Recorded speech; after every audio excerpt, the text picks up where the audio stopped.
Tervetuloa vielä kaikille. Minä olen Jari Haapaniemi, kaupunginvaltuuston puheenjohtaja ja tähän viralliseen epäviralliseen onnittelukahvitilaisuuteen.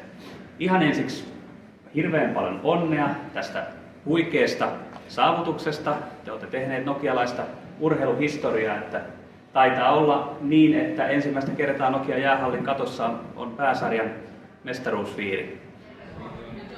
No Ringette-joukkueen valmentaja Jonna Satama ja kapteeni Kaisa Vireen. Ensinnäkin oikein paljon onnea Suomen mestaruudesta. Kiitos. Kiitos. Kerro Jonna vähän, minkälainen matka tämä on ollut sieltä alkukaudesta tähän hetkeen, kun siinä kahvittelette nyt mitalit kaulassa?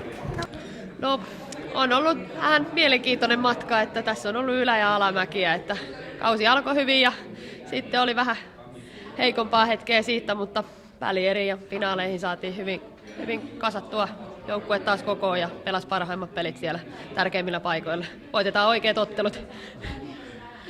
No mikä sun mielestä oli se juttu, mikä johti noin teidän porukan voittoon? Varmaan semmoinen kauhea raivo ja tahto sitten näissä välierissä ja finaaleissa. Nyt jokainen tahto voittaa oikeasti nämä tärkeimmät pelit.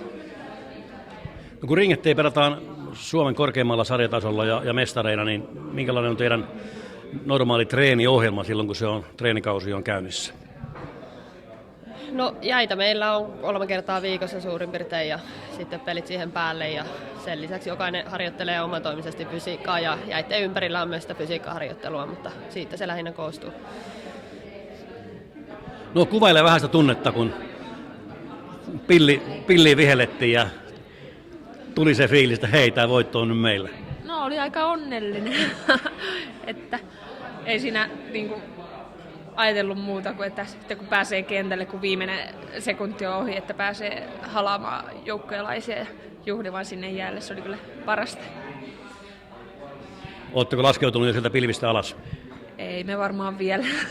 Eikä ole syytäkään. Vielä sellainen asia, kaupungin johto teitä täällä tänään ihan ansaitusti kahvituttaa ja niin tiedetään, että Nokialla on jäästä kysyntää, täällä on paljon harrastajia. Minkälaiset edellytykset on Ringette-porukalla treenata Nokialla? No ei ole kyllä kauhean hyvät edellytykset, että me reenataan ehkä kerran kokonaisella jäällä viikossa. Sitten meillä on noita puolikkaita jäitä, että se on niinku puolet vähemmän mitä kaikilla vastustajilla, että sitten juniorit treenaa vielä vähemmän, että sinänsä niinku, kyllä tämä jäätilanne on yksi ongelma täällä Nokialla ehdottomasti, että kyllä niin kuin SM-joukkue ainakin pitäisi päästä se 3 kertaa viikossa kokonaiselle jäälle, että se on ihan selkeää. No siinä meni vähän kehittäviä terveisiä myöskin tuonne kaupungin johtoon. Te olette ainakin tehnyt parhaanne sen asian edistämiseksi. Kiitoksia haastattelusta ja vielä kerran oikein paljon onnea. Kiitos. Kiitos.